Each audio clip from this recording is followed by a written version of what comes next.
Hola a todos, hoy vamos a ver la historia de Maud Allan, una talentosa y dotada música y bailarina, cuya vida estuvo llena de vergüenza y deshonra, ya que todos asociaban a Maud con su hermano asesino.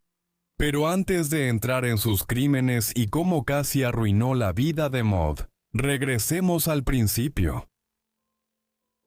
Maud Allan nació con el nombre de Eula Maud Allan Durant, en la ciudad de Toronto, Canadá, el 27 de agosto de 1873. Sus padres eran William Allan Durant e Isabella Durant. Maud tenía un hermano mayor, Theodore, que nació en 1871, y desempeñaría un papel importante en sus primeros años de adultez. De niña, Maud demostró ser una talentosa música incluso antes de llegar a la adolescencia, aprendiendo a tocar el piano con la señorita Lichtenstein en Toronto. En 1884, cuando tenía 11 años, el padre de Maud se fue completamente de Canadá británico para dirigirse a California, en Estados Unidos, un estado en auge gracias a la fiebre del oro de la década de 1850 y la fiebre del petróleo que siguió a partir de la década de 1870. 3 años después, en 1887, ahora que se había establecido con una casa y un trabajo en San Francisco, William Durant mandó llamar a su familia para que se unieran a él en Estados Unidos, así que Maud, su madre y su hermano dejaron Canadá. En California, Maud continuó aprendiendo y tocando el piano. Destacó en ello, tocando para algunas de las familias más importantes de San Francisco, incluyendo a Adolphe Sutro, un filántropo germano estadounidense, que fue alcalde de la ciudad a mediados de la década de 1890. También podría haber sido el abuelo de Maud, ya que su madre, Isabella, había sido adoptada, y la familia parece haber recibido una cantidad de dinero inexplicada en la década de 1890, después de relacionarse con Sutro. Para ese entonces, el talento musical de Maud ya era suficientemente reconocido por sus tutores. Uno de ellos, Eugene Bonelli, de la Gran Academia de Música de San Francisco, la animó a viajar a Alemania, el país líder en música clásica a finales del siglo XIX y principios del siglo XX. Y así lo hizo, partiendo hacia Europa a principios de 1895 cuando tenía 22 años. El plan era que su madre y su hermano se unieran a ella ya una vez que Theodore, quien se estaba preparando para ser médico, terminara sus estudios de medicina. Pero la tragedia golpeó a la familia solo unas semanas después de que Maud partiera hacia Europa. El 14 de abril de 1895, el hermano de Maud, Theodore, fue arrestado por 2 crímenes atroces que se habían cometido en la iglesia bautista Emanuel de San Francisco. Bueno, él era el principal sospechoso del asesinato de Blanche Lamont y Minnie Williams, 2 jóvenes que formaban parte de la congregación de la iglesia. Él mantuvo su inocencia durante el juicio que siguió en septiembre de 1895. Pero finalmente fue declarado culpable de asesinato en primer grado y sentenciado a muerte. Fue ahorcado en la prisión de San Quentin en enero de 1898. Como Maud aún vivía en Berlín, no pudo despedirse por última vez de su hermano. Ella siempre sostuvo que él era inocente y se culpaba a sí misma por lo que había pasado, creyendo que las cosas habrían sido diferentes si nunca se hubiera ido de casa. Como podrías imaginar, la muerte la marcó durante muchos años. Oye, solo una nota rápida. Si quieres conocer la vida de Theodore Durant después de este video, asegúrate de ver el video de Briefcase. Es un excelente video. Los enlaces están en la descripción. Maud no se dejó desanimar por la vergüenza que los crímenes, el juicio y la condena de su hermano habían traído a su familia. En cambio, parece que esto la motivó más que nunca a tener éxito. Y ahora estaba decidida a convertirse en una pianista aclamada. Parece que su arduo trabajo estaba dando frutos, ya que en el verano de 1901 finalmente logró ingresar a la escuela del famoso pianista italiano Ferruccio Busoni, ubicada en Weimar. También había comenzado a usar el nombre Maud Allan durante estos años, probablemente por preocupación de que usar el apellido Durant la siguiera vinculando con su hermano y los asesinatos. En Weimar, las cosas iban a cambiar para Maud de maneras que ella no podía haber esperado. Aquí, rodeada de algunos de los músicos más talentosos del mundo, parece haberse sentido intimidada al darse cuenta del nivel de logro que tendría que alcanzar para triunfar como pianista europea. Pero Busoni tenía otra idea. Poco después de su llegada a Weimar, Maud participó en una presentación de danza en la academia, lo que llevó a Busoni a aconsejarle que abandonara sus ambiciones de convertirse en pianista y, en su lugar, se enfocara en el baile. La presentó con Marcel Remy, quien se convirtió en su agente y representante. Con este nuevo rumbo y el consejo de Remy, Maud pronto se reinventó para aprovechar tanto su atractivo físico como su musicalidad. Ahora aspiraba a convertirse en una bailarina expresionista, una forma de arte que estaba en pañales en Europa en la primera década del siglo XX.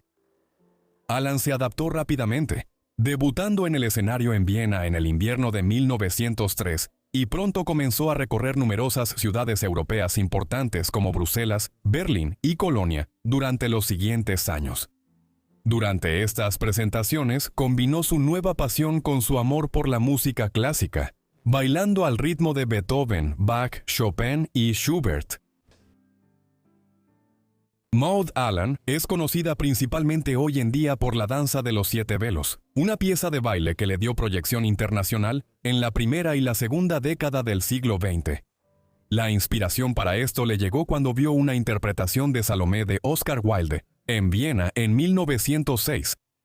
La obra es una tragedia en un acto, que Wilde había escrito en 1891 basada en la historia de Salomé, la hijastra de Herodes Antipas, quien gobernó Judea a principios del siglo I después de Cristo. Según la historia, Salomé había convencido a Herodes de traerle la cabeza de Juan el Bautista, un líder religioso que estaba causando gran revuelo en Judea en ese momento, a cambio de bailar para él. Herodes, dominado por el deseo, acepta hacerlo. La obra de Wilde necesariamente incluía una secuencia de baile. Después de ver la obra, Maud comenzó a trabajar en una versión de la danza cargada de erotismo. Esta danza de Salomé que Allan interpretó es conocida a menudo como la danza de los 7 velos. Allan ya estaba interpretando la danza de los 7 velos para 1907. Las críticas a su actuación no fueron entusiastas, pero la interpretación de Allan era diferente a la mayoría, ya que bailaba prácticamente desnuda, cubierta solo por joyas y algunos trozos transparentes de velos de seda. Además, Allan ganó una enorme notoriedad en 1908 cuando viajó a Londres para presentar la danza en el Palace Theatre, en el West End. Una decisión sumamente controvertida, ya que la danza de los 7 velos había sido prohibida en Gran Bretaña años antes, tras el arresto, juicio y condena de Wilde, por indecencia bajo las leyes de la época. Sin embargo, a Allan no se le impidió presentarse. Al final, permaneció en Londres durante 18 meses, tiempo en el que interpretó la danza más de 250 veces. Para cuando terminó su residencia en Londres, Allan ya había adquirido fama internacional. Se mudaría a Londres y viviría allí durante la mayor parte de los siguientes 30 años. Pero durante la década de 1910, también emprendió una gira mundial, presentándose en ciudades como Nueva York, Chicago, Filadelfia, Kansas, San Francisco y Los Ángeles, en Estados Unidos, seguida de una gira por Sudáfrica y partes de Asia, donde actuó en Ciudad del Cabo, Calcuta y muchas otras ciudades. Gracias a esto, también se abrió un pequeño espacio en la incipiente industria cinematográfica de Hollywood, apareciendo en The Rockmaker's Daughter, en 1915, donde también interpretó una versión del baile.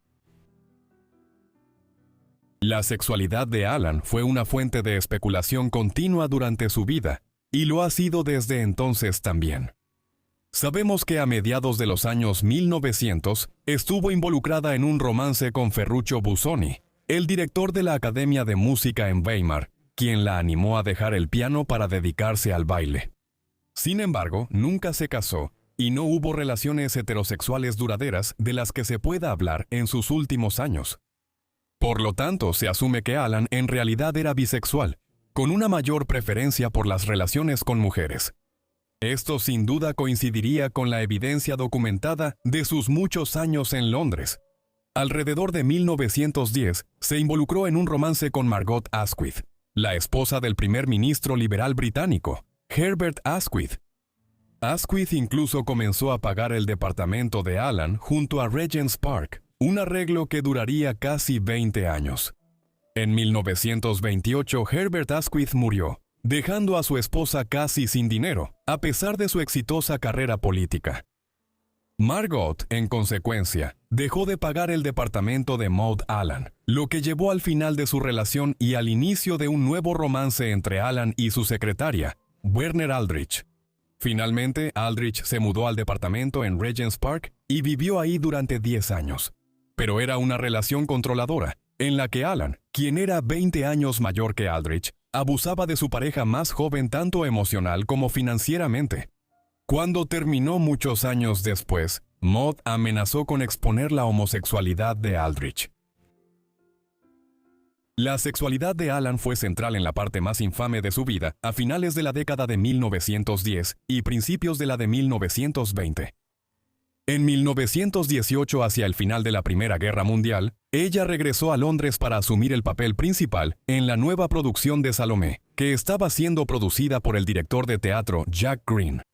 La producción de Green fue polémica porque una ley británica se había promulgado algunos años antes, la cual prohibía a personajes bíblicos como Juan, el Bautista, de ser representado en el escenario.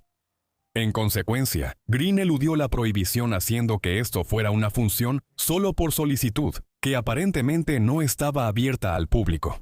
Al hacerlo, podía afirmar que la obra era en realidad solo una presentación ante una reunión privada. La obra provocó controversia y, a su vez, llevó a un miembro del Parlamento de inclinación religiosa, llamado Noel Pemberton Billing, a publicar un artículo en su propio periódico, Vigilante. En este artículo, Billing acusó a Allan de ser lesbiana, algo que era mal visto en la sociedad británica de la época, pero que no era ilegal. Billing también sugirió, en un tono paranoico, que muchos de los que solicitaban ver la obra de Green eran homosexuales y que posiblemente estaban siendo chantajeados por el gobierno alemán, con quien Gran Bretaña aún estaba en guerra. Maud respondió demandando a Billing por difamación. El caso, cuando llegó a juicio, se convirtió en una especie de sensación en los periódicos británicos, pero terminó mal para Allan. Billing afirmó que Allan estaba loca, diciendo que era hereditario, y destacó elementos del juicio por asesinato y la ejecución de su hermano como prueba. Además, el juez básicamente ignoró la demanda, y en cambio se centró en el hecho de que la obra de Wilde, que estaba efectivamente prohibida en Londres, siquiera se estuviera presentando en la ciudad. Al final, Maud perdió su demanda, y el caso le generó una publicidad sumamente negativa. Esto dañó seriamente su carrera en Gran Bretaña en particular, pero también en muchos otros países, y esto no pudo haber llegado en peor momento, ya que tenía muy malos hábitos de gasto, y había ahorrado muy poco de todos sus años de trabajo. A pesar del escándalo público que acompañó al juicio por difamación, Maud no se retiró de la vida pública después de eso, sino que continuó bailando durante los años 20 y 30. También amplió su trabajo como actriz. Por ejemplo, en 1932 apareció en El Milagro, dirigida por Max Reinhardt, uno de los directores de teatro en lengua alemana más destacados de la primera mitad del siglo XX. Su carrera como bailarina continuó durante estos años, hasta 1936, cuando a los 62 años de edad dio su última presentación en el Redlands Bowl en California. Maud nunca tuvo hijos y, con la muerte de su madre en 1930, y su padre habiendo fallecido en 1917, se fue quedando cada vez más aislada en el mundo. Su madre había sido su compañera de viaje durante muchos años, y también vivió con Maud durante algún tiempo en su casa en Regent's Park, en Londres. Por lo tanto, su muerte fue un golpe muy fuerte para Maud. Sin embargo, siguió viviendo en Londres hasta principios de la década de 1940, cuando sufrió otro revés, ya que su casa fue bombardeada como resultado del Blitz alemán sobre Londres durante la Segunda Guerra Mundial. Cada vez más empobrecida, Maud se fue a Estados Unidos en 1943 y se estableció en California. Allí vivió principalmente gracias a la generosidad de viejos amigos, ya que a pesar de haber llegado a ganar hasta 500 libras por semana en su mejor época, Allan estaba en la ruina ya en la década de 1940. También trabajó durante un tiempo en la McDonnell Aircraft Corporation, en sus oficinas de Santa Mónica. Cuando falleció en Los Ángeles en 1956, a los 83 años en un asilo, era prácticamente una indigente, pero el recuerdo de sus tiempos como protagonista principal de la danza de los 7 velos sigue vivo hasta hoy. Muchas gracias a todos por ver este video sobre Maud Allan. Espero que les haya parecido interesante. Déjenme saber qué les pareció su vida aquí abajo en los comentarios. Y si tienen alguna sugerencia, asegúrense de dejarla también en los comentarios. Si les interesa el caso de Theodore Durant, asegúrense de ver el video de Briefcase. Y si tienen alguna sugerencia, también déjenla aquí abajo en los comentarios. De todos modos, eso es todo de mi parte. Así que los veré a todos en la próxima Vida Olvidada. Gracias.